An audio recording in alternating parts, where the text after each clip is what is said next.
Good.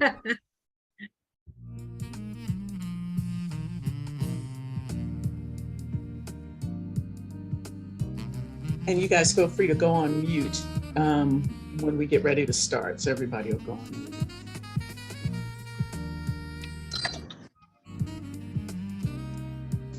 Oh, yeah, there's sign up for that. Welcome, everyone. We will be starting in just a moment. I made it to it.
All right. Well, good morning, everyone, and Happy New Year. Happy New Year.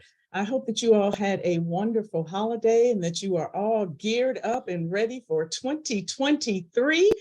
We are, and we're ready to assist you as you go forward in your business in 2023. I hope you guys have put hashtag great expectations into this new year, because that's what we're looking for, great expectations. So welcome, and we are so excited that you joined today. Today, we have a really, really great presentation for you. So I'm so glad that you guys could join as we work with our longtime partner now, Christina Hoffield and a team. And so if you guys would all feel free to put your names into the chat as well, and your name and your business, and let us know what you currently do. We will have plenty of time for questions. Please stay on mute unless you're requested to come off mute, but we're happy to take your questions. And we look forward to it. And we have a prize at the end.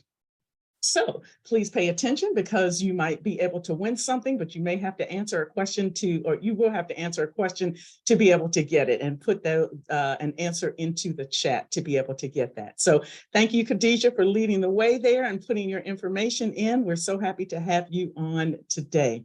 For those of you that are new to the SBDC, SBDC is one of 1,000 centers in the States, started by the SBA to be able to help small businesses and business development. So our role here is to help you to grow and succeed. And for those of you that may be starting out, this is franchising, of course, is a great way to get started. So our role is to, we've got advisors, we've got one-on-ones and workshops like this to make sure that you get the information that you need, and then you can meet one-on-one with your advisors.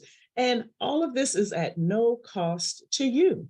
Well, it's at no cost, but you already paid for it in your tax dollars. So I'm so glad that you guys are taking advantage of the tax dollars that you have already shared for the small businesses. So we're so excited to be able to have you on today.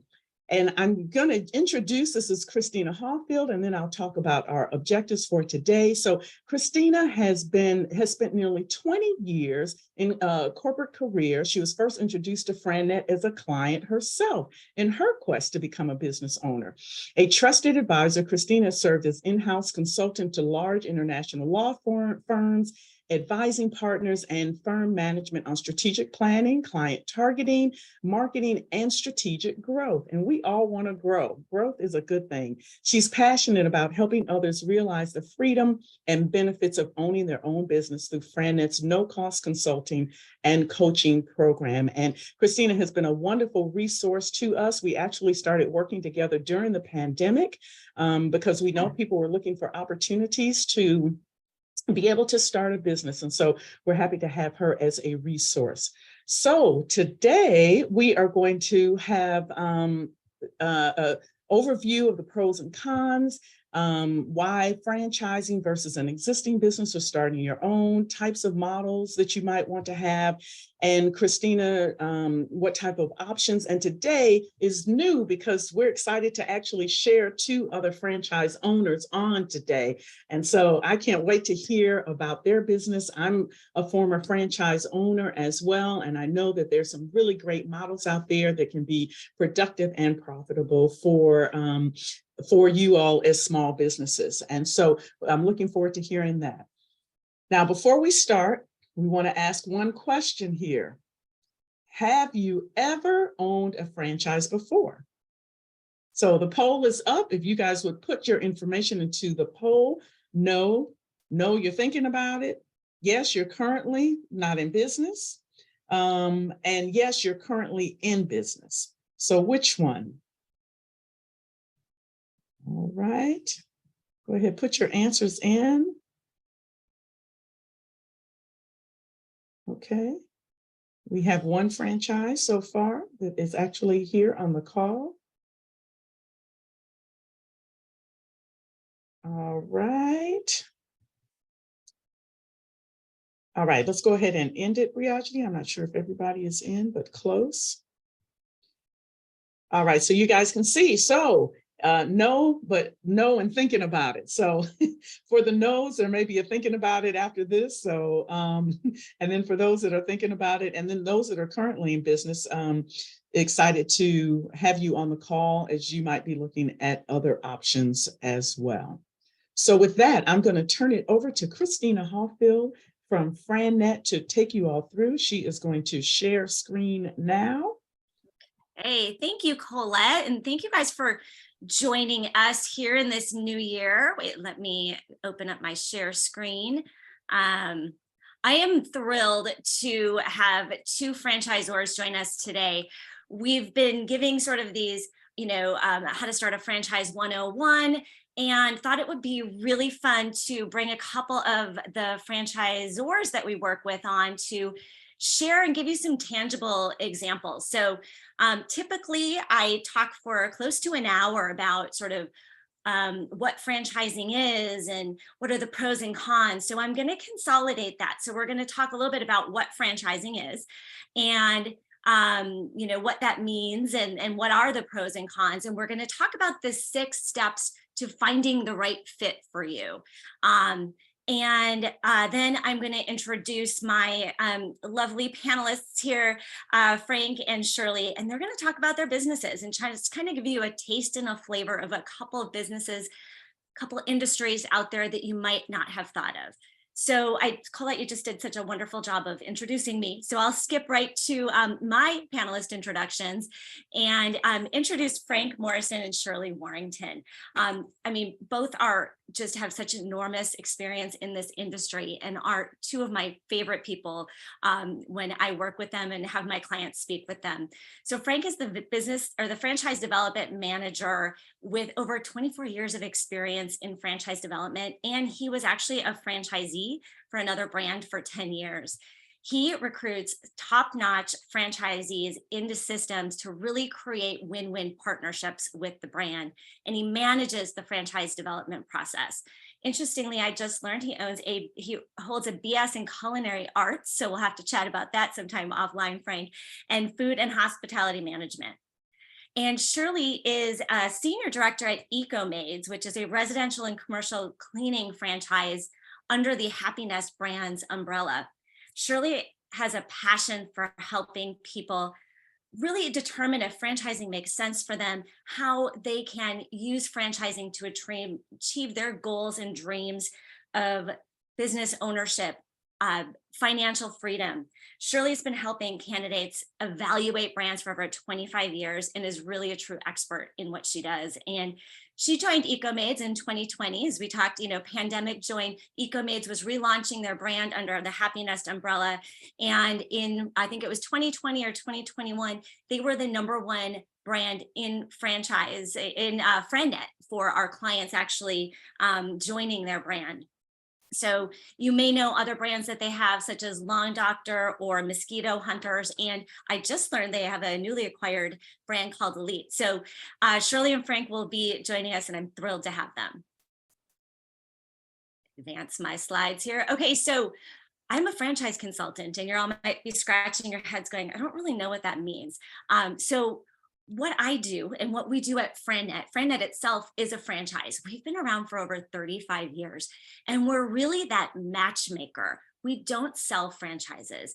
We work first and foremost with education, which is why we so value our partnership with the SBDC. We want people to make choices based out of knowledge, what they do know, and research, not necessarily based out of fear. And so first and foremost, education is key. And then we work with our clients to help really build out a plan to help identify what businesses might be the right fit for them. And we help them make those informed choices, give them options, and then coach and guide them through that research process. Again, we don't sell franchises. The research process and the determination is really in their hands. I'm really just here as an advisor. Our services are free to our clients and we are paid by the franchisor if a franchise is awarded. So you're here, some of you, it seems like many of you are business owners. Many franchise owners own multiple businesses. As you're evaluating, hey, let's say you're thinking, I want to start a business, but I don't know where to go. What are some of those options? Well, you can start a business from scratch. You can buy an existing business, or you can buy a franchise. I'm really going to focus today's presentation on buying a franchise and talking about the pros and cons of that. If you're interested in kind of diving deeper, you can message me. I'll send you a link. It's on the SBDC website. But for the purposes of today, we're going to kind of give you a crash course. So let's get down to basics here, right? What is a franchise? A franchise is really a license to use the name, the trademark, and the business systems in exchange for an initial franchise fee and ongoing royalties to the business. So really in the simplest terms, a lot of people think of franchising and you think of, the Golden Arches, the $6 footlong, which really is at $8 now with inflation, or 12, I don't know. Or, the donut shop. People are really surprised to know that there are over 4,000 different franchise businesses in over 90 different industries. So there is something for everyone out there, and really so many options that oftentimes people don't know about. So this is not an exhaustive list, but just to kind of give you an example of what are some of the industries out there that may be franchise opportunities. And, oftentimes we talk to our clients really about finding some businesses that are in maybe more recession resistant, maybe more pandemic resistant, which we've been through, but what are maybe essential services? How can we help mitigate our risk by looking at businesses with certain demographics, right? So we're going to talk a little bit further about that, but children's services, enrichment. We had a lot of time here where our kids may not have been in school full time. So there are businesses that cater to that. Pet supplies, pet grooming. I'm a COVID dog owner, right? I realize how much we all spend on our animals. The cleaning business, we all are looking at sort of trading our time and for money, right? And how can we offload that? Residential cleaning, commercial cleaning, maintenance services, health and wellness and hair care, digital signage, right? If we go into, a business in the commercial industry, people are changing out their signs every 4 to 6 weeks. So senior care driven by demographics, right? There's over 10,000 people a day turning 65. automotive. My husband just ran over a something yesterday and had a leak in his tire and had to go figure out how to fix that before he, drove up into work. Home improvement, pest control, businesses that serve other businesses, those B2B type of businesses, the beauty industry, health, wellness, staffing, so many different options. And it's really important to know you do not need industry experience to start a franchise. As a matter of fact, over 80% of people that buy a franchise don't have experience within that industry. So what is it that makes people attracted to a franchise, right? It is all about the business systems.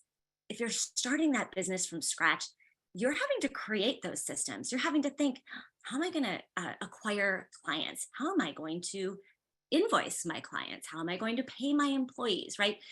You have to go through all of that on your own. And a franchise is really providing those systems. They've fine-tuned that.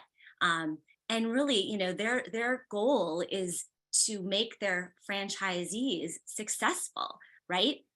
They're not making money off of that initial franchise fee, really. It's those royalties. So they're trying to do everything they can to get their system in place to train and help their owners.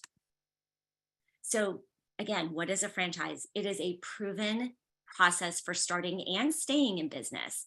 And Shirley and Frank will talk about this, right? What are they looking for? Well, franchisors are really looking for people who follow their process, because they know through experience that those who are the most successful and have the chance of being the most successful within their brand are those people who follow those processes. So I think it's really important to ask yourself, right? Are you someone who is good with working within some guidelines, or are you someone who wants to create your own rules, your own systems, right? Those are all good traits to have, but which are you? If you're comfortable working within some guidelines and like that process, franchising might be a great move for you. And it's really about looking at those transferable skills that you're bringing to the table, not necessarily industry experience, right? Do you have good management experience? Have you managed people or processes? Are you a good communicator? Can you manage projects, right? So taking a look at what are those skills you're bringing to the table and how can you apply that to a business that you can grow? And which businesses are going to be the best for your specific skill set? So franchising isn't for everyone, right? So we're going to talk about some of the advantages here, which as we spoke about, were name recognition and having that trademark. Of course, sometimes you may be getting involved with a brand that's newer in your market, but there still has that, maybe national name recognition, maybe they're newly launching. Again, those business systems really provide that value. You're not taking and starting from scratch and really building that up. You're starting a franchise business in a new market and building and growing that. Another advantage of a franchise is the franchise disclosure document. I'm going to talk a little bit more about that. Can be very legal, but franchises are governed by the FTC. So each franchise is required to publish their franchise disclosure document where they want to sell a franchise, and I'll talk about why that's important on the next slide. When we're in franchising, it kind of becomes a little cliche, but we say you're part of that family, right? You're in business for yourself, but not by yourself. You have a network of other owners that you can call upon for help, guidance, support, in addition to the corporate headquarters of the franchise. So it really is this, collaborative team in many organizations. And according to the SBA, there is a lower failure rate in starting a franchise than starting from scratch, right? They provide you training and support. You're not having to walk in and figure out, how am I going to do this? What am I going to do? How am I going to, train my employees, right? The franchisor has those tools for you. And, especially, and I know both of the brands on here will talk about that, marketing, right? How are we going to drive people to our business? digital marketing right now in just about every brand has been such a key component. And it's a really important and powerful thing that the systems, many of them have really perfected. Purchasing power. Oftentimes, if you're starting your own hair salon, you're not going to be able to go in and negotiate discounts on whether it's product or insurance. A lot when you're with a larger brand, you have buying power. So definitely another benefit. And financing options. If you're starting a business from scratch, there's not a lot of options. Friends, family, schools, maybe a home equity line. With a franchise, there are many financing options, which we can talk about as well. So, of course, there are some disadvantages, right? There is that license fee. There are fewer industry options in franchising. There are rules and restrictions, right? So you can't necessarily sell your product or service outside of the territory that you're in. Maybe you can only sell their products. Take hair, for example, again, right? If I have a hair salon, I can't just find a brand I want to sell. If it's a franchise business, I'm going to sell the products that they have for me to sell. I am paying ongoing royalties in exchange for all of these other benefits that I'm getting. And so you're going to want to look through what those are and really do your accounting on that and make sure this makes sense for you. There are territory restrictions, right? Like I said, we can't sell outside of our territory, perhaps. There are structured operating systems. So if you are one who likes to go create and do and kind of be a renegade and do your own thing, that is an awesome characteristic to have. Maybe not necessarily for a franchise owner in a system. And really understanding that when you're starting your business, there's going to be little, initial cash flow. You are building and growing. So you're following that system. You're not, jumping into clients and accounts necessarily. So really getting your mindset right and setting those correct expectations is key. So let's talk a little bit about the franchise disclosure document. It's similar to a public company filing, right? It's going to list how long they've been in business, any bankruptcies, litigation. It's going to list the costs. So what are your total costs? What is that franchise fee? Any equipment, lease, it's going to list out any marketing fees.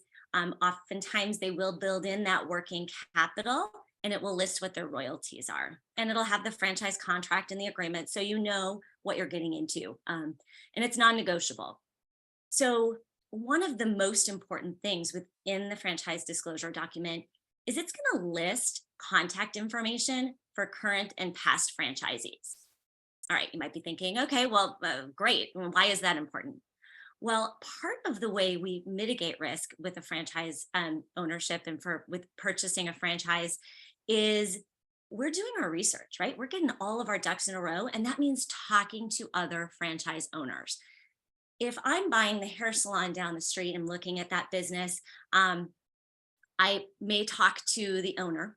Maybe I'll talk to some of the stylists, maybe a customer or two. I'll maybe have a CPA help review their books and, make sure I feel comfortable with that decision. But I have one business that I can look at and make that decision if this is a financial, investment that makes sense for me. When you're buying a franchise, you can talk to as many current and past franchisees as you want and get that information, right? You can ask those questions like, hey, tell me honestly, how was the franchisor to work with? How long did it take you to break even? Let's talk about financials. Really, what are you taking home each year from the business? How's the hiring been? I'm hearing that, gosh, we've had, issues in hiring. Tell me about it. Would you do this again? So the franchisees they're going to be honest with you, and they're really going to give you the accurate information, good and bad. And we want to know all of it as we're making that informed choice. So this is why this document, it is really important. And one of the most important steps in the research process. I actually have a client right now who owns a franchise he's had for about 10 years. And he was telling me that, he regrets that he just kind of jumped into it with missing that step. He wasn't kind of advised, and he missed that real validation step. So it's really critical. And this is really important. I get people that ask this all the time, and I will guarantee that this question will come up at the end. Hey, what's the best franchise out there? Tell me, what's the best franchise in, 2023? Not every franchise is right for every person, and not every person is right for every franchise, right? We all have different skill sets, goals, budgets, ways we want to be involved in the business. So it's really important to find the right one for you, right? So I'm going to talk about sort of that 6 steps to franchise ownership. 1 is candidacy. Are you qualified? 2 is the entrepreneur profile. 3, build a business model. 4 is that match fit, right? That process. 5 is research, and 6 is purchase. So let's dive into those briefly, and then I'll introduce Shirley and Frank and have them talk about their brands. So are you a good franchise candidate? Like we talked about, are you someone who is willing to follow that system? Do you have capital and funding resources allocated? Most of the franchisors actually have some minimum net worth and liquid capital requirements. They want you to be set up for success. So this is a really important thing to think about for yourself.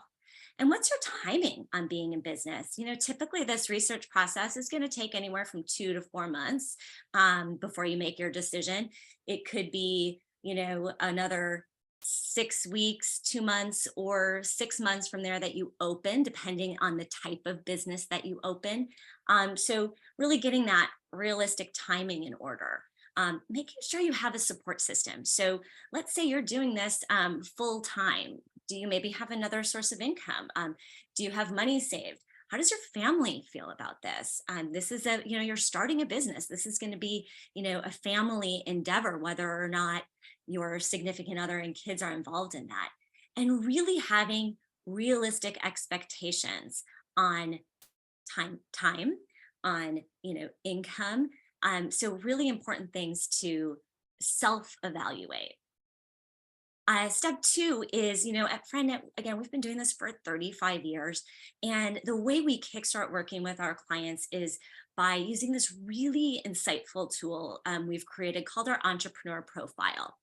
I know some of you may have taken a Myers-Briggs or a DISC assessment or a Now Discover Your Strengths. This is similar, but it's really going to identify what your entrepreneur skill set is. What are your goals, values, transferable skills, strengths you're bringing to the table? And this is really a key piece in helping us find the right business fit for you, right? We want to look at businesses that are in alignment with your goals. And then we spend a lot of time and we build out your business model.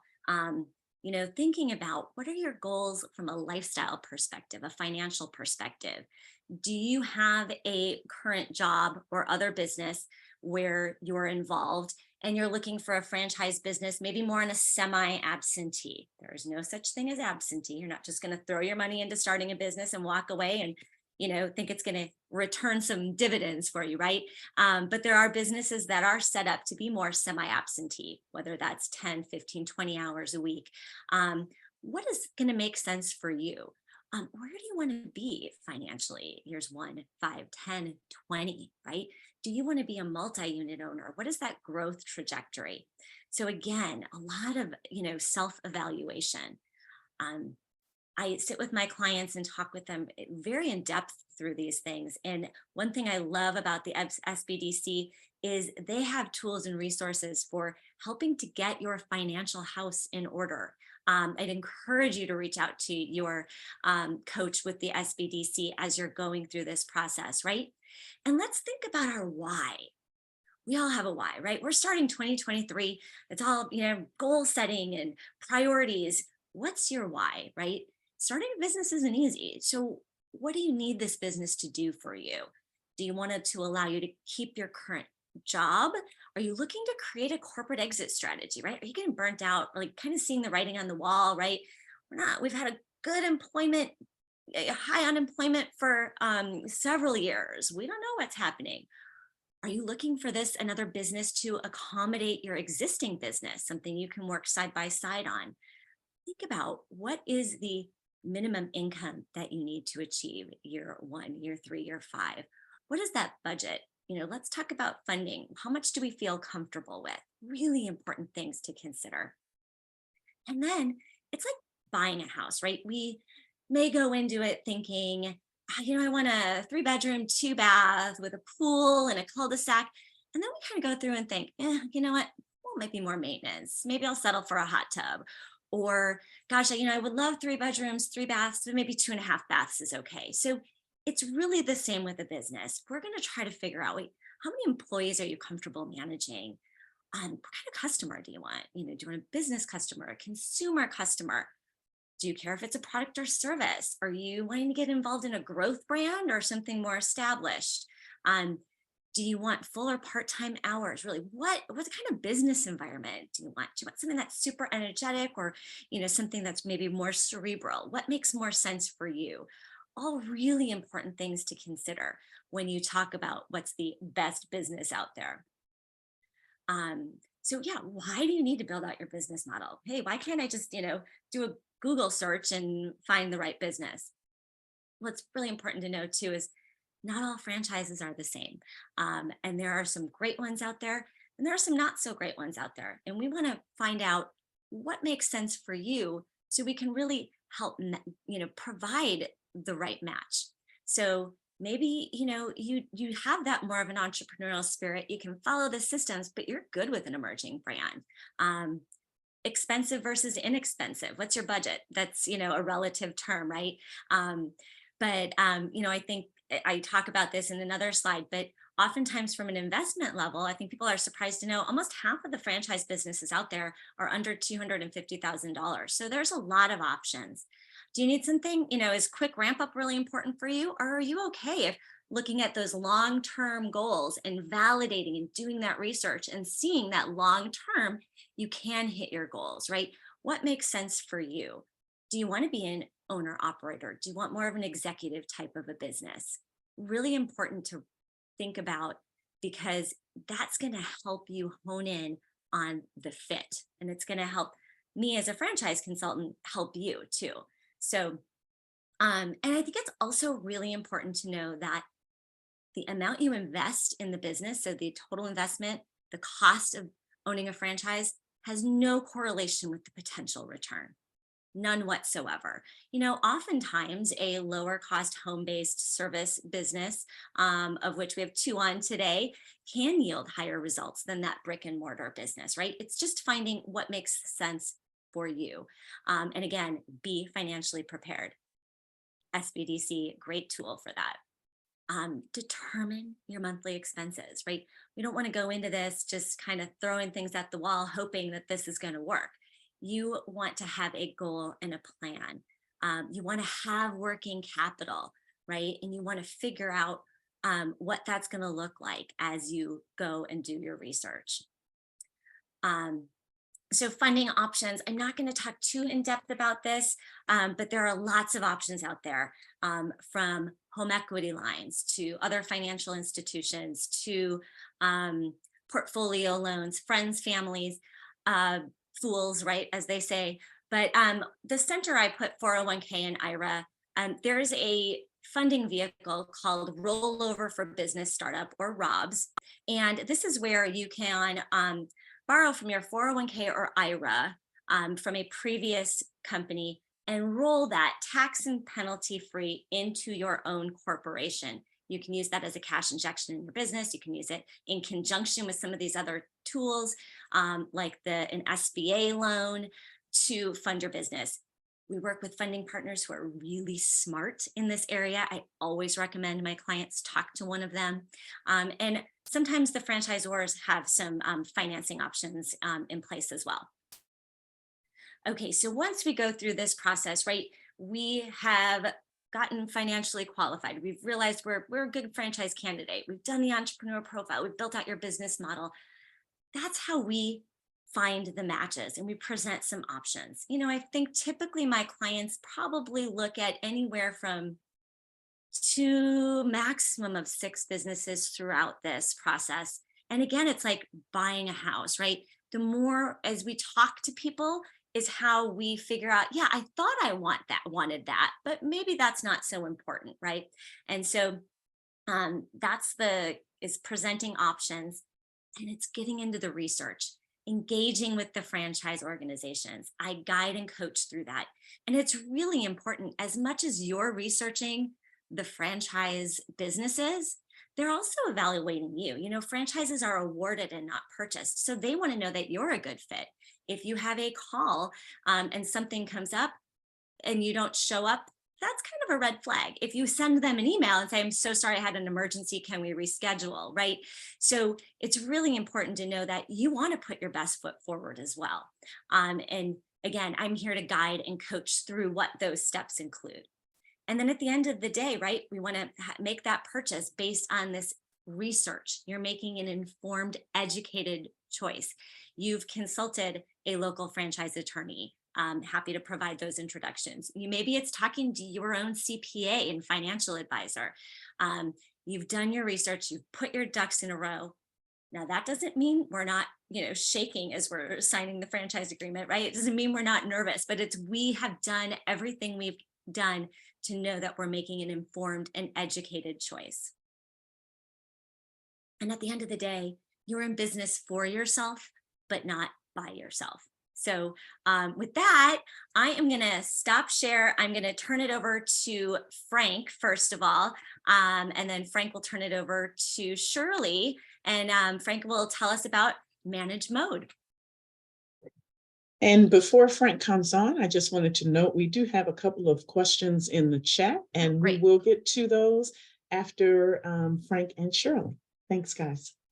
Okay, let me get my deck pulled up here.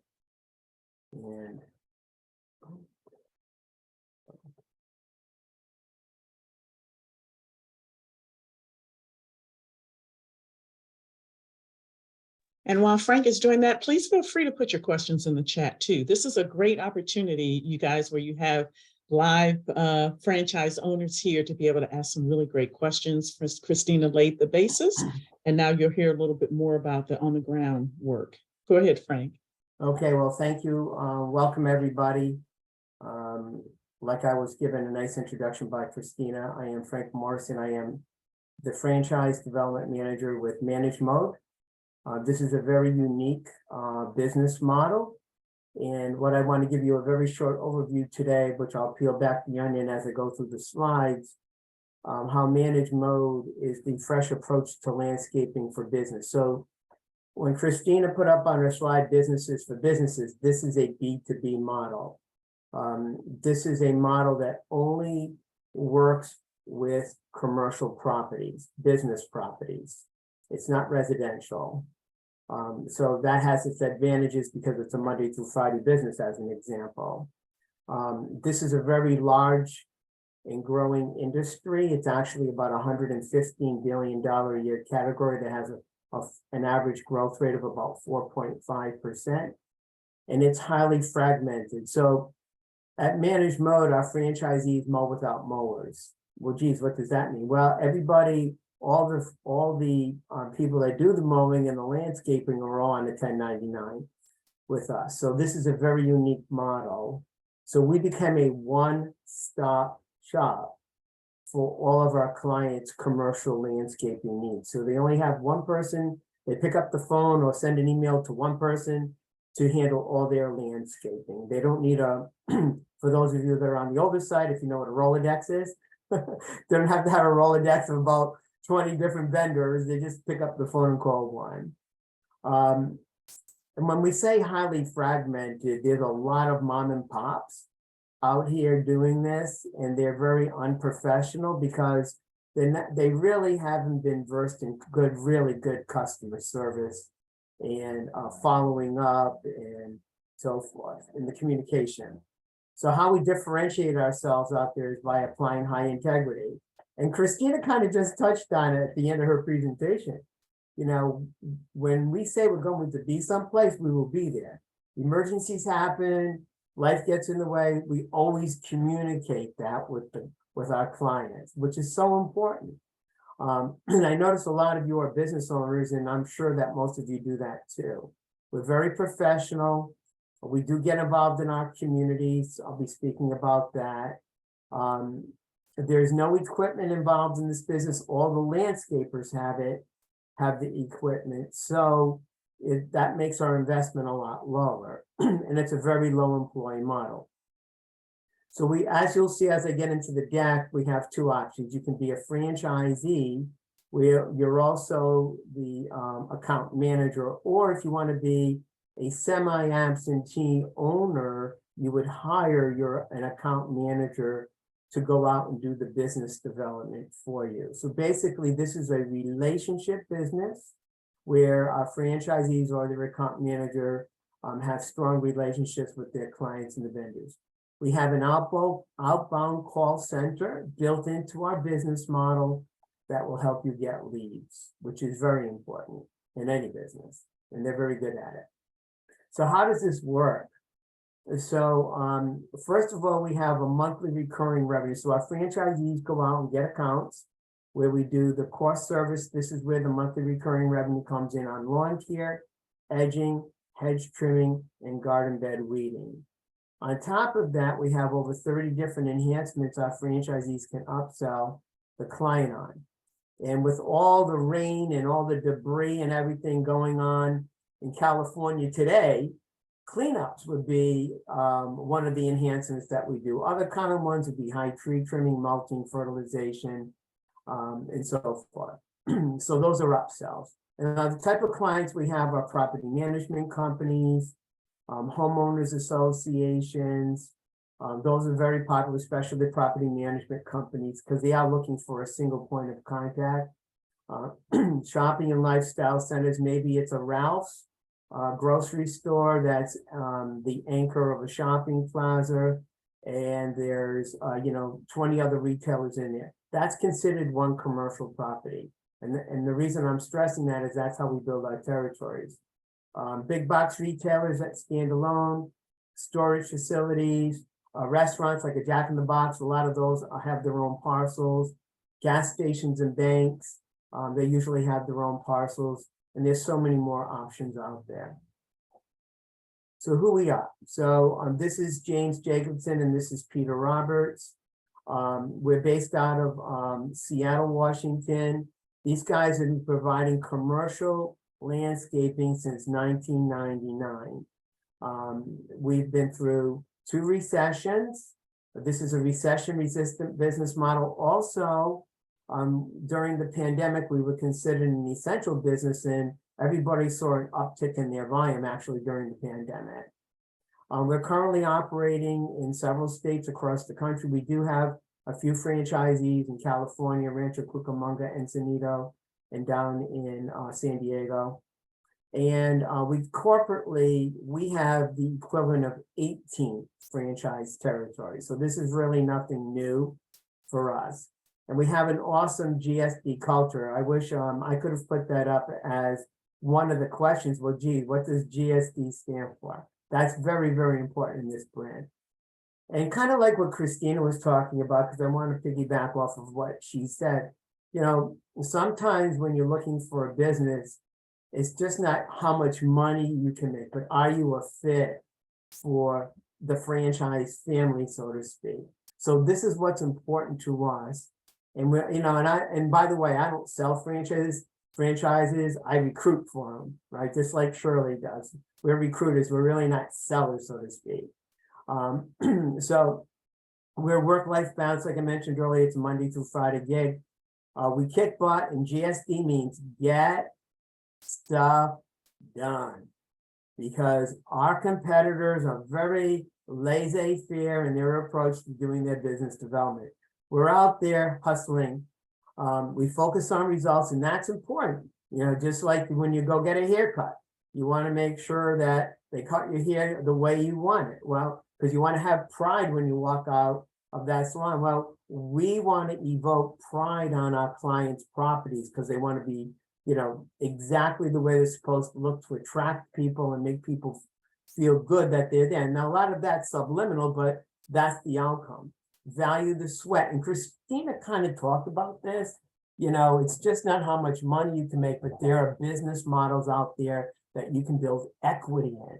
And a lot of times people that have W-2 jobs, they don't think about, geez, you know, all I'm thinking about is getting a paycheck and investing in my 401k plan. But boy, when you're a business owner, can you use the business as a vehicle to grow wealth and equity in that? Because, you know, you should have an exit strategy, right?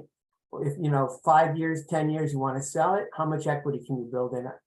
And this is an equity building business models. But in this case, you'd be building a model, putting in the sweat equity for you versus somebody else.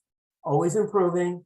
I guess a good pun on words, James and Peter are not letting the grass grow under their feet. Okay, we're always looking for ideas from our franchisees. We got unbelievable franchisees in our system that are very professional people. They come from all industries, all walks of life, and they make contributions that can help the franchise. And grit, well, this is business development. Perseverance and tenacity, because, and when you do business development, not everybody's going to say yes. And you have to have the tenacity to keep going. And then the last one's have fun. You know, one of the things that, you know, Christina does is she matches people up to us. Based after she's interviewed you, she'll make the match. And then I want to take the match another step because I want to show you how you can, this business can meet your goals, your needs, your financial expectations, and your values. Because if all of those are in alignment with the franchise, you will have fun. I already talked about the first three. I don't need to repeat that, but this is just to give you guys some scope. There are over 600,000 landscaping businesses in the US, of which 75% of the owners are owner-operators, okay? So why is that important? Is because most of those people that are out there, landscapers, they're working in their business as a technician versus working on their business as a business owner, managing, marketing, and promoting it. That's what we do. That's why they need us as much as we need them. So finding the vendors that we call the landscapers is not a problem for us. And how we care. So this is actually an acronym. So very important, like I mentioned earlier, communication. It's clear, it's concise. We have a sense of urgency. That's one of our values. We get stuff done. It's a relationship-driven business. And, you know, you have to be likable and approachable and easy to work with as a business owner. So why Manage Mode? Like I mentioned earlier, it's a unique offering. There's nobody out there doing what we're doing. You don't need any landscaping experience. As a matter of fact, we think it's a good thing when people don't have it. That way, we'll teach you what it is you need to know. It's a rapid startup and expansion. So this is a home-based business. After somebody signs a franchise agreement with us, they can be open and operating within 4 to 6 weeks. We have a very comprehensive rollout for a marketing plan. We have checklists that our franchisees go through, and there's no assets to purchase, so it's very easy. Work-life balance, we talked about that. No need to buy equipment. I already talked about that. And now I did say about the recurring revenue earlier, which is an awesome characteristic of a business model. But we also publish in our franchise disclosure document that we have a 90.3% account retention rate. So our franchisees can continue building off their success year over year. And when you're building equity in a business, that's one of the ways you do it. So our simple keys to success, we do get involved in our communities. We join Chamber of Commerce. Our franchisees join the Building Owners and Managers Associations, the National Apartment Associations. In our CRM system, we have different types of potential clients, prospects, and then clients. We have different email drip campaigns that we can email to because of their status. We have a whole process of recruiting the vendors and vetting them. We're on social networking, we're on LinkedIn, Facebook, Instagram. We actually have a franchise business consultant that's assigned to franchisees to support them and their franchise. And that's part of also what Christine was talking about. That's what the royalty goes for, towards also, is support. And then we have 3 different playbooks that are actually operations manuals. So these are the 2 options for the managed mode model. You can be an owner operator, where you're primarily out there doing the business development, managing the relationships with clients. We have to do the enhancements, we actually have a quality assessment form that we evaluate the property on. They're keeping an eye on their cash flow, finances, and key performance indicators, managing the relationships with the vendors, and also getting involved in the community.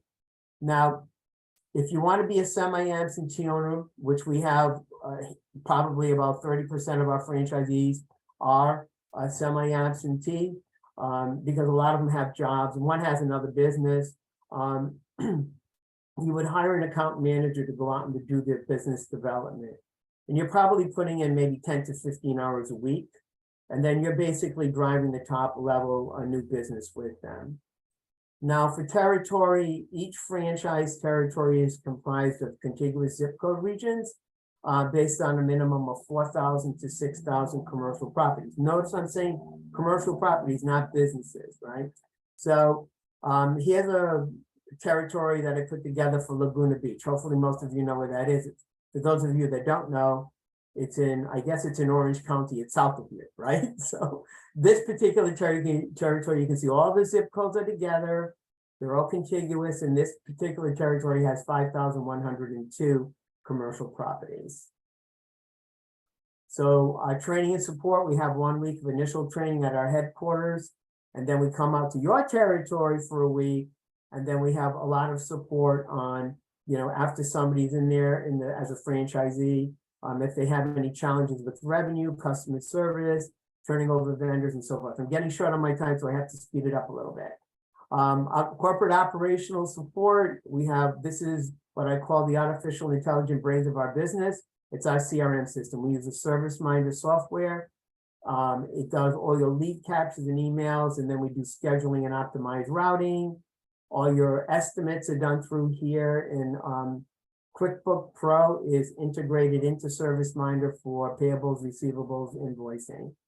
And then we have, this is all the training and support that we provide, especially this one here, pricing and estimates. We really recommend that our franchisees get insight, especially when they start, on making sure they're not overbidding or underbidding.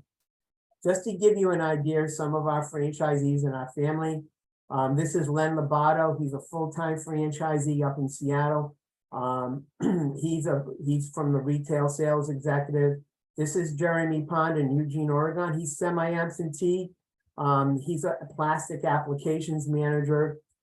This group right here, they're 2 brothers and a cousin. And they have 2 territories. They have one in Spokane and then another one in Redmond, Washington. And then this is a husband and wife team. And they're based, they live in Albuquerque, New Mexico, but their location is actually in Boulder, Colorado. And you can see she owns a flower shop, and then Jordan is actually a treasurer and a VP. They're actually a top performing franchisee in our system. And then the initial investment for managed mode, it is on the lower end. If you're going to be an owner operator, it's $80,700. If you're going to be semi-absentee, it's $118,000. This includes 3 months of working capital.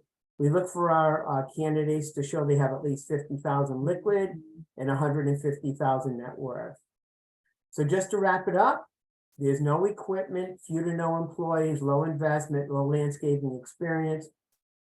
Rapid startup and expansion, 4 to 6 weeks. You can be open, recurring monthly revenue, 90.3% account retention rate. We have a strong customer acquisition model. We have the call center for outbound calls. We have an email marketing strategy, low overhead, home-based, ongoing support, business development advisor, and work family balance. So with that being said, I'm not going to open it up for questions at this time because I do want to turn it over to Shirley. Thank you, Frank. That was You're welcome. awesome. Shirley, we're excited to hear about EcoMaids. Yay. Okay. Let me pull up my screen here. Let's see. Can you see it? It sure can. We can. Okay. Awesome. Thank you. Thanks, Frank. Thanks, Christina and Colette. Hi, everybody. As Christina introduced me earlier, Shirley Warrington, Franchise Sales Director with EcoMaids. I'm going to just dive right in here with you. So EcoMaids is the really first and only 100% eco-friendly and green cleaning franchise out there. So there's certainly other cleaning franchises. There's certainly a ton of mom and pops out there, but there's no one that's doing exactly what we're doing with our green cleaning methods. And so we're going to talk a little bit about some of those differentiators, how to keep it high level and to less than 10 minutes here for you guys. So as Christina said, I've been in franchising for 25 years, and it kind of boils down to 6 main things that people want to know when they look at a franchise. What's the value proposition to me as the owner? How do I find my clients? How do I serve them? What's the competitive advantage to the customer? And what does the franchisor expect of me? And what do the economics look like? Which Frank covered all of those in his presentation, and I know Christina touched on that as well. So before we dive into those questions, just restarting my timer.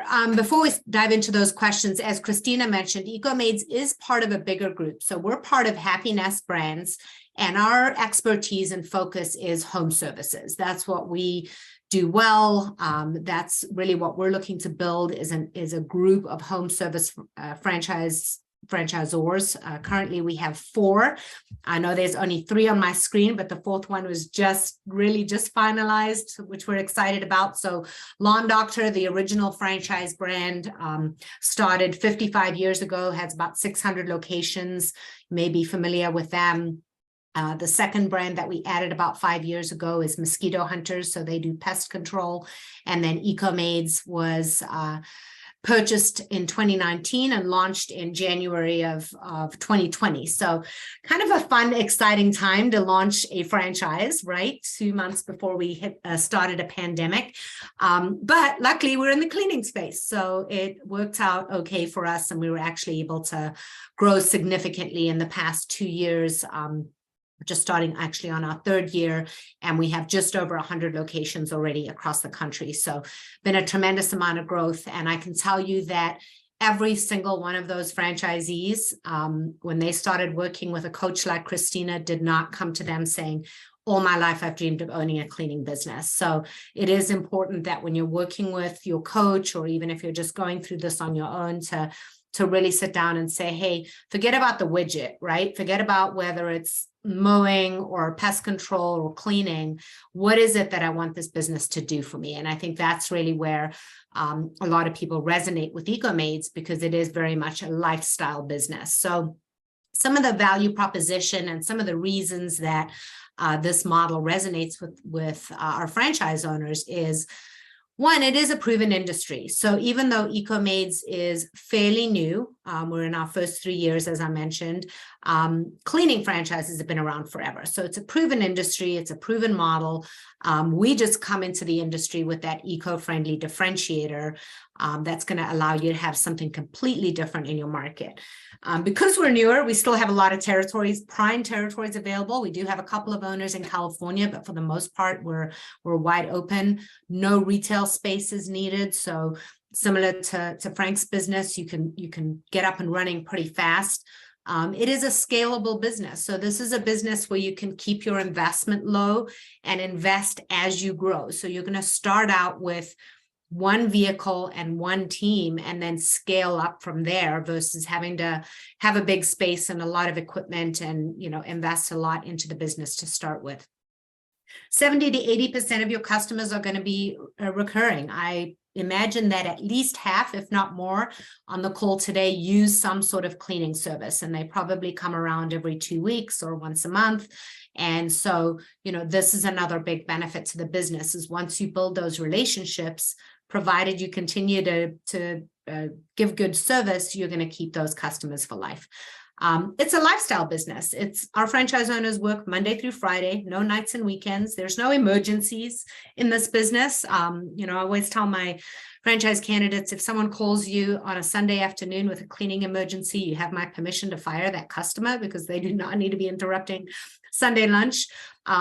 Large customer potential. So you've got, your boomers that are aging in place, needing these types of services. And then behind that, you've got your group of millennials coming up, buying homes, absolutely have that expectation of eco-friendly and have no problem spending money on these types of services.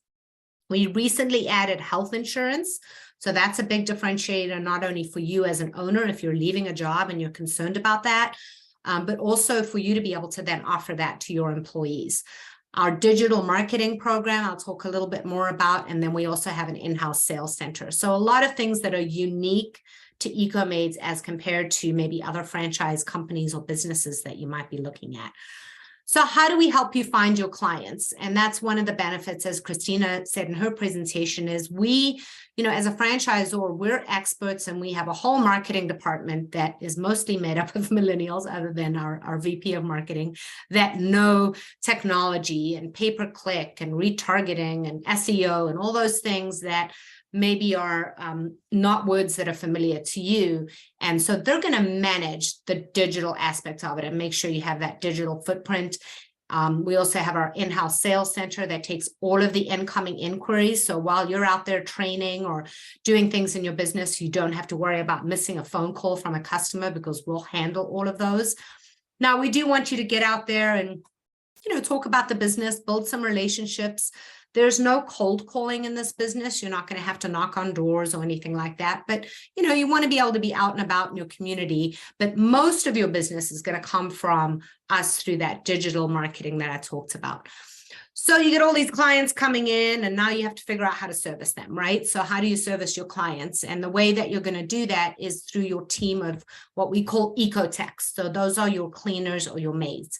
Again, you start out with one team. Eventually, you're going to scale up to however big you want to, but most of our owners have a goal of scaling up to 8 to 10 for one per territory and possibly more beyond that first territory. So kind of like you see in this middle picture, this is one of our owners in Oregon that does about $1 million. That's what her business looks like. She manages about 20 people, so very manageable. But again, starting out with just a small team and then scaling up from there. We're going to help you with recruiting. That's a big question today, is how do you find people? So we have an in-house recruiter.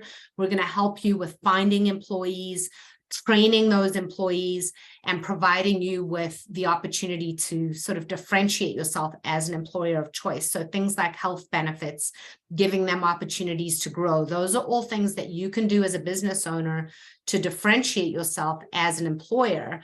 And that's part of what our support is to help you position yourself as an employer of choice and help generate those applicants. We're probably generating about 100 applicants a month on behalf of our franchise owners per owner.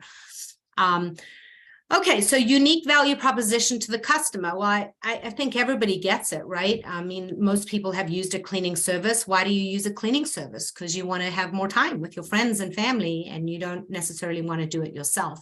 Obviously, with EcoMaids, the added advantage is the eco-friendly aspect of it. The fact that our products are allergen free, that they're safe for your furry pets that you have, safe for your kids. So all of that is a differentiator as well. And the industry in 2021, I haven't gotten the 2022 numbers yet, but grew 14%. And I think a lot of that has to do with the pandemic and people really kind of becoming more mindful of how they're cleaning and wanting to have a professional service. So we saw a tremendous amount of growth last year in the industry. So what do we expect of you? What's your role as the franchise owner? Well, one, as Christina said, we want you to follow the system. We've got a proven system. We've been franchising for 55 years overall. So just trust us and we'll give you a blueprint on how to go ahead and launch that business and be successful. We try to centralize as much as possible so that you can focus on relationship building. That's really what you're doing. You're building relationships with your team, creating a great culture. People work for people they like. So we are looking for people that want to build a team and that enjoy that aspect of, you know, their career currently maybe, or have had some experience in that. Community business owner, and then just the day-to-day activities of managing your routing and your schedules. The good news is that we've got technology to help you with that. So it's really not that complicated. You're just using that technology. And we also have a franchise business advisor that is assigned to you that's going to be there every week on a call with you to help guide you through. And that's any good franchise should provide you that type of support. I know Frank mentioned they have that as well to really guide and help you be successful in your business.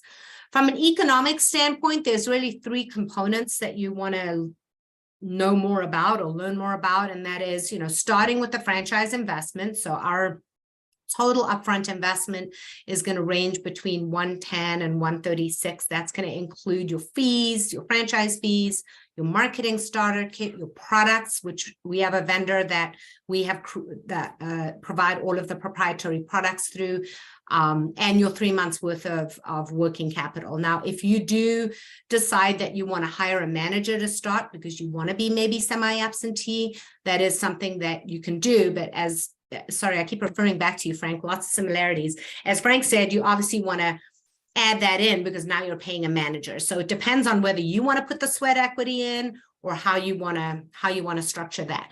We do offer discounts for first responders, veterans, and ethnic minorities in the business. Funding options, Christina chatted about that, and Franet, I know, has great funding partners. They can help you sort of figure that out.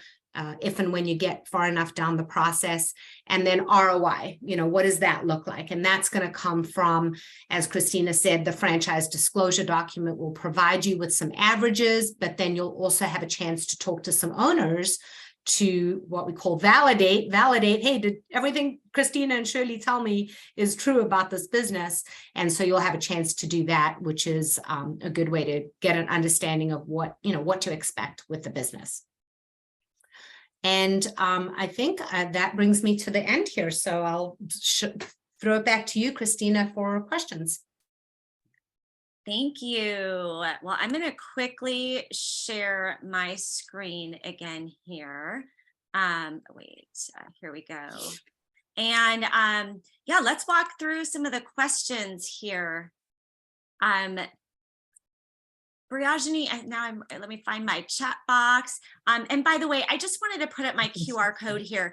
If you didn't get Frank or Shirley's information, you want to chat with them, you want to, talk more about, ask any questions, get a link to our entrepreneur profile. My door is always open. Again, this is a taste of a couple of businesses out there that are really, I think great businesses for the Los Angeles market. And so wanted to include that, but let's look at. And there are a couple, I'll read them for you, so you don't have to dig through them.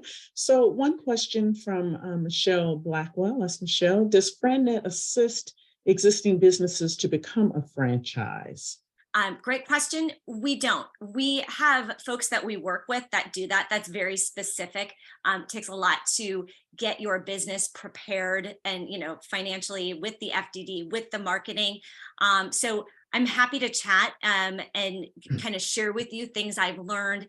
And if it makes sense to connect you with some partners we work with who do that. So feel free to reach out, and that link should take you to my Calendly and be able to schedule a call. Yeah. And Michelle, I know we've had other people ask that question as well. And I'm like, make sure that your existing business is profitable. And then you might probably need to test it out with another unit to make sure that it works before you can really start talking about being franchise ready to even start that process. You've got to prove out the concept. All right. If you do not, China answered that one on the coach. Question, this is for Frank. Does the landscaping require a license in California? If so, what type of license? And then also that same question for Texas as well. Oh, Frank, you're on mute. Very good question. I did not bring that up. Usually, if, like Christina said, if you want to learn more, I'd be more than happy she could facilitate a call. But yes, you need a C26 landscaping license. Our franchisees are under managed modes license for the first 2 years, and then they get their own. And that's wow. actually an advantage because there is a barrier to entry to get into this business in California. So we've got Wow. it covered. Okay. Wow, that's interesting. So you guys help Yeah. in that process. Okay, interesting. All right, Frank, I was asking this question. Does Manage Mode require a retail or a leased office space? Because I heard you It say there does was not. no equipment. No, So it does no, not. so it could be a home business That's to correct. start? Yeah, Okay. yes. And also, I know that you just asked about Texas. Texas doesn't, there's no licensing requirements in Texas. But no, Okay. this is a business that does not require. You can work out of your home. It's very easy. And just to give you some insight on that. Yep, home Okay. base. All right, great. Thank you. All right, I'm going through. I see Michelle had your link. Okay, were there any other questions? And you guys can come off of mute or raise your hand if you'd like to go ahead and ask now.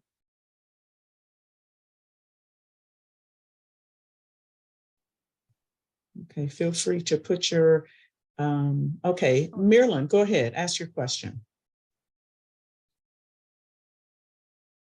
Oh, you might You be can on go mute. ahead. And you're on mute, so we can't hear you, but go ahead. Okay, All right. this is for both the landscaping. I was the one that asked the question in regards to the C26 license, and basically he stated that it's 2 years that we would be under you to be able to apply for the 626. But in order for the journeyman, C26. Yeah. the C26. C20, but usually there's a 4-year journeyman. No, it's 2, and then you have to sit for an exam. That's how Okay. it works. Okay, because the reason why I know that it's for California is 4, because anytime it's a C, because I have a C license already, I have a license, anyway, but Well, okay, yeah, I'm sorry. It's so actually called the C27 license. I'm just looking at it now. It was up by a digit. So yeah, C27. That's what it is, and that's 2 years. 2 years. Okay, then, and then also, my question will be with the same thing as for the eco maze. Is there a licensing, because California is always requiring licensing for something? So is there also a requirement for licensing? And then also, what are the insurance barriers for each one as well? What type of general insurance? Is it general insurance? Is it one aggregate or one? What I mean is it? Will we have to add more to our insurance, our existing insurance, or will our insurance stay the same? Meaning, if our insurance is at let's say 1 million already, and then we add landscaping or eco-friendly because we're dealing with chemicals, and what type of chemicals are you dealing with, and are your chemicals are you also stating that you are, I'm sorry, I'm asking both companies, Just I want to go into give that us way. one at a time. Give us one question for both. And so go back to the Okay, licensing for. I'll let Shirley go first, and then I'll go Okay, after her. go ahead, Shirley. Yeah, and those Okay. those are great questions, and I think Frank, will agree. We'll get into a lot of those details. But to answer your first question, there's no licensing that you need for EcoMaids. We do already have franchise owners in California, and there's no licensing required. So for liability insurance with Manage Mode, actually it's about $2,300 a year. We have and each landscaper has to have their own insurance too. Now they don't have the type of insurance that we carry. Theirs is like, our franchisees carry $2 million in liability insurance. The landscapers only have to show they have like $250,000 in liability. And that way they're weed whacking, and then, they hit a stone that breaks a window, that's on their dime, right? But we're able to get on larger properties that they only dreamed about getting on because we have more insurance. And just for everybody on the phone, on this call today, believe it or not, California is not the most expensive state to have business insurance in. It's actually Texas. Well, so they beat you out. Okay, well, that's a twist because I Yeah, know so isn't many it? That's people that's are, different, right, right. that's like a bomb there, Frank. That's a bombshell. Because so many people think that California is so expensive and a lot of people. Not for insurance. I think it's the state regulations that make theirs higher, so. Okay. Yeah, and I think when you talk, so, when we start getting into some of those really specific questions like insurance, right? It's just like buying a house. You're going to look at the house, then you're going to get it inspected, and then you're going to really get, kind of uncover that. And so as you go through this franchise research process, it's peeling apart those layers, right? We're getting the high end, and then we're diving down deeper, and then maybe we're going into unit economics, and then maybe we're having a marketing call. And so this research process is really a way to be sure that you get all those questions answered and you can make that educated, buying choice for your business and for your future. So question, I know Frank mentioned that it was 6 weeks essentially once you make the decision. How long do you see potential franchisors before they get to the yes? How long do they spend going through the evaluation process with you all? Would you like an answer from that, like before the pandemic or after the pandemic? No, Let's it say has- current state. Yeah, Colette, it really has changed. And Shirley's been doing this as long as I have. Mhm. The time candidates in our pipeline for managed mode now typically is maybe 3 to 6 months, where it used to be maybe 8 weeks before. It's Okay. and it really depends on the individual, because we don't, we want to make sure they get their I's dotted and T's crossed. Right. But there's not as much pain out there today like there used to be, where people are losing jobs because a lot of people still have employment, and a lot of people are looking. It's different. That's for managed mode anyway. So That's interesting. What about you, Shirley? Same thing? Yeah, I would say, yes and no. I mean, we are seeing that there's not as much urgency, but because of the pandemic, we shifted one of our steps, which is a discovery day, which is a little further down in the process, where you get to meet everybody and get kind of a peek behind the curtains, kind of like meet the parents before you get married type thing. And that's virtual now. So that has helped with the process. So I would say on average, it's probably still about that 3 month, mark for EcoMaids. Okay. All right, great. And Thank I think you. one of the benefits, go ahead, Marielle, go ahead, sorry. I do have one more question, and this is only Go a ahead. strategic question. This is the main purpose why I'm here. My primary company is SDVOSB, which is Service Disabled Veteran Owned Small Company, which is certified as that. If I were to go into a franchise, and it would be both, let's say if I wanted to do EcoMaids and I want to do landscaping, I can only use you guys in the capacity as a subprime and everything else, and you guys would probably be the sub, although I would be the franchise owner. Would that be in a legal context for you guys? Would that be illegal? Because I'm looking at it from a strategic standpoint. I didn't understand the question. Marilyn, I understand. Basically, that if I'm the you're prime, looking at like certification. Sounds like diversification. So you own a Like business, diversity Marilyn, that certifications and things. You are still the owner. So you would put down your company name and everything else. So you go under those contracts under your company with the DBA, essentially like managed mode, or typically probably that would be managed mode, because that would be on the commercial side. That's correct. Yeah, it's named LLC or Inc., DBA, whatever. Right. So you would be going, so yeah, there's no conflict because you still have your own company, and that's what you would be going under for your certifications as well. I hope that helps. Feel free to talk to Jack on that as well, because he's probably seen a little bit of that. And Jack Ochoa is our certification specialist. okay, so basically, because I would still be a franchise owner, and I still would be the prime, and I would use you guys, and although I would be a franchisee, but I would be using the franchise portion as a sub, forming a prime sub agreement. It's not considered the sub. It's basically your business and as the DBA, essentially. You're doing They business just have as, another revenue yeah. stream coming in. It's just. yeah, but you're not, they're not the sub. They're not, they would not be considered the sub. Your That's business right. would be carrying it. And I went through a whole big thing on this, and I know that they evaluate, so, you know, franchise structure and all kind of stuff as they're looking at some of the certifications. I know Metro really does that as well. So, Our but lawyers do it. you can get some help with that. But I don't think it's Okay. it's not a conflict, Marilyn, I don't think. Okay, good. And Great. as well, Maryland, if you were looking to sign a franchise agreement with a franchise, I would highly recommend you talk with a California franchise attorney who can help you review those documents, navigate the path.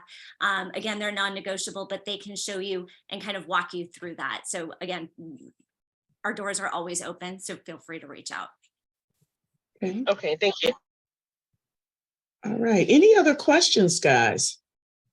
So while you are thinking of those, well, we're going to go. We've got a prize we want to share. So Yes. get ready to put into the chat. But I just want to thank Christine and her team here that she brought on to us, Frank and Shirley. Thank you, guys. You're welcome. It's nice to get a perspective of some specific franchise organizations to see how they vary. And I know Christina's always brought on like a great general perspective on franchising and how it works, but it's really nice to see how the different franchisors actually operate. So I appreciate you all taking the time today, and thank you for pulling this group together, Christina, to be able to provide some really great information.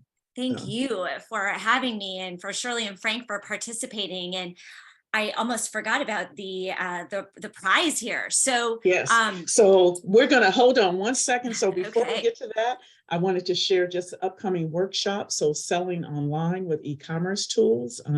You guys will definitely want to participate on that. That is going to be January 25th. And then actually tomorrow, the 12th, we're going to be covering the 5 C's of credit. For those of you all, you think you know for the 5 C's of credit, it never gets old. And each of these different 5 C's still matter, and they are still important. And so some of the things that Frank and Shirley talked about were, you know, how much does it cost to get into the franchise? The 5 C's are important for lending. There is money available. PCR actually has money as a lender available for small businesses. We do have startup money. We do have money from the state for existing businesses as well. So, you know, for growth capital. So there is money available for small businesses on this call, but you've got to really understand these 5 C's of credit. So if you think you know it, I would recommend that you take it again. And Citi is our partner. Citibank is our partner to cover this. And you'll need it actually with a franchise as well, because you've got to go out, you need vendors, other vendors beside the franchise essentially as a franchisor, but you got to have vendors for phones and other things. And so you need other resources, and you want to make sure that you understand the 5 C's of credit as it relates to lending, and then also vendor relationships and management. So please remember to get on that. The prize is Street Smart Financing.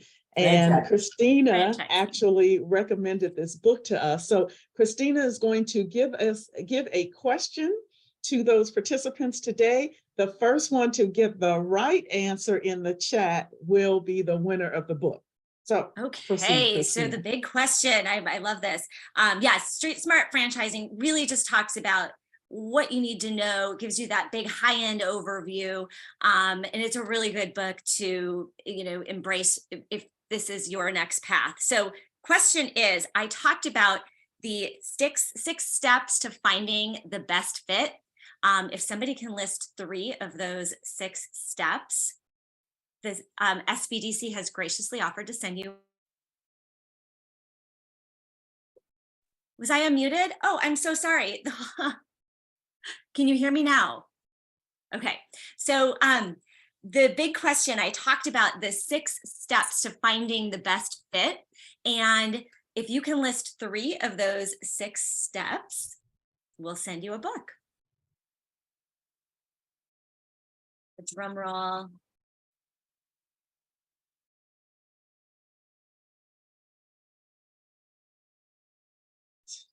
You guys are looking at your notes, right? To put that in so that you can get this book. Someone here put in something.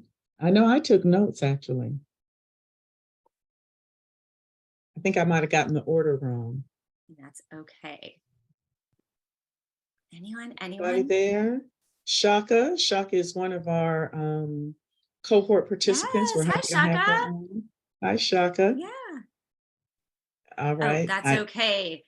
How about 1 or 2 of the 6? Yeah, we'll take one. Go. We'll take one. We want to give away the book, don't you guys? That's good knowledge for you. Knowledge that can be applied into practice. Okay. Yeah, so Michelle, finances, yep, it's just that qualification, are you a good fit? Financially, are you a good fit from a following a system perspective? So absolutely. So all right. Michelle, good job. Michelle, thank you. That is That's one. okay. It All happens. right. And it's lunchtime, right? We all gotta eat. All right, thank Well, you, it's lunchtime here in everybody. California. So thank All you right, all so- so much. Excited to have had this chance and have my awesome co-presenters here with Frank and Shirley. And we look forward to seeing you guys. I think I'm back on in the second quarter. So Yes. Thank So you. we are so happy. Thank you guys all. Thank you for participating as well. And we look forward to hearing more about your plans and figuring out how you might be a great fit for one of the numerous franchises out there. Christina can help as well as your advisors. So everybody have a wonderful day. We are right on time. Thank you guys. Thank you, Thank you Manage all. Mode Thank and you. EcoMaids, FriendNet. We appreciate you all. Have a wonderful day. too. Thanks, everybody. Bye-bye. Thank you. Bye-bye.